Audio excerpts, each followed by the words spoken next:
Hi hello வணக்கம், welcome to Darshika lifestyle. இன்றைக்கான morning vlog என்னன்னு பார்த்தீங்கன்னா, ஃபர்ஸ்ட் எழுந்திரிச்சோன்னே செடிக்கெலாம் தண்ணி ஊற்றாச்சு. அதுக்கப்புறம் சமையல் வேலை ஸ்டார்ட் பண்ணிட்டேன். ஃபர்ஸ்ட்டு பருப்பு நல்லா வாஷ் பண்ணி அடுப்பில் வச்சுட்டு அதுக்கப்புறம் வெஜிடபிள்ஸ் கட் பண்ண ஆரம்பிச்சிட்டேன்.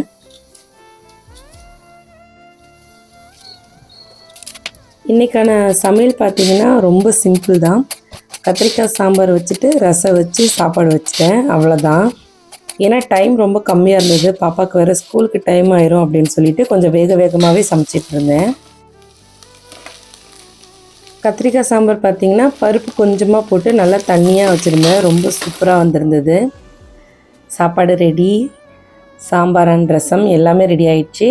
அதுக்கப்புறம் பார்த்திங்கன்னா பாப்பா ஸ்நாக்ஸ்க்கு வந்துட்டு ஆரஞ்சு பழம் வச்சுருந்தேன்.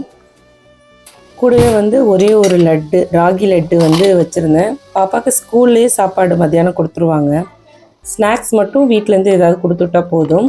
ப்ளஸ் வாட்டர் பாட்டில் ஃபஸ்ட்டு அதுதான் எடுத்து வச்சேன். அதுக்கப்புறம் பாப்பா குளிச்சுட்டு ரெடியாகி வந்துட்டாங்க. ஹஸ்பண்ட் குளிக்க வச்சு சாப்பாடு ஊட்ட ஆரம்பிச்சிட்டாங்க. நான் பாப்பாவை ரெடி பண்ணிகிட்டு இருந்தேன்.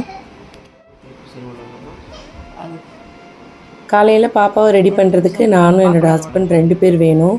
ஒரு வழியாக ரெடி பண்ணி ஸ்கூலுக்கு அனுப்பிச்சாச்சு. பாப்பா அழகாக பாய் சொல்லிட்டு போனாங்க.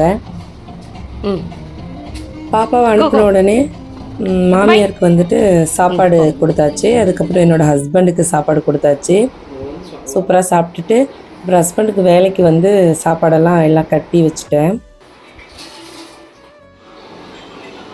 அவருக்கும் சேம் பாய் சொல்லி அனுப்பிச்சாச்சு.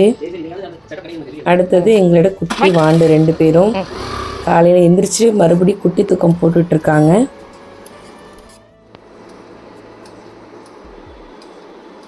தூங்கி எந்திரிச்சதும் பார்த்திங்கன்னா மறுபடியும் குளிக்க வச்சுட்டு பால் கொடுத்து கொஞ்சம் நேரம் விளையாண்டுட்டு இருந்துட்டு அதுக்கப்புறம் மறுபடியும் தூங்க போட்டாச்சு. இப்படி தான் காலையில் மார்னிங் என்னோடய ரொட்டீன் இருக்கும். மாமா என்னோடய ரொட்டீன் இந்த மாதிரி தான் இருக்கும். பெரிய பாப்பா ஸ்கூல் அனுப்புறது, பசங்களை குளிக்க வச்சு தூங்க வைக்கிறது, இந்த மாதிரி தான் என்னுடைய மார்னிங் ரொட்டீன் போயிட்டுருக்கு. ஒவ்வொரு வாட்டியும் ஒவ்வொரு மாதிரி என்னுடைய மார்னிங் ரொட்டீன் இருக்கும். இன்றைக்கி என்னுடைய மார்னிங் ரொட்டீன் எப்படி இருந்தது அப்படிங்கிறத கமெண்ட் பண்ணுங்கள். அண்ட் உங்கள் வீட்டில் மார்னிங் ரொட்டீன் எப்படி இருக்கும் அப்படிங்கிறதையும் கமெண்ட் பண்ணுங்கள். பாய். வீடியோ பிடிச்சிருந்தா லைக், கமெண்ட், ஷேர், சப்ஸ்கிரைப் பண்ணிக்கோங்க. தேங்க்யூ. சரி, அவ்வளோதான். தூங்கலாமா?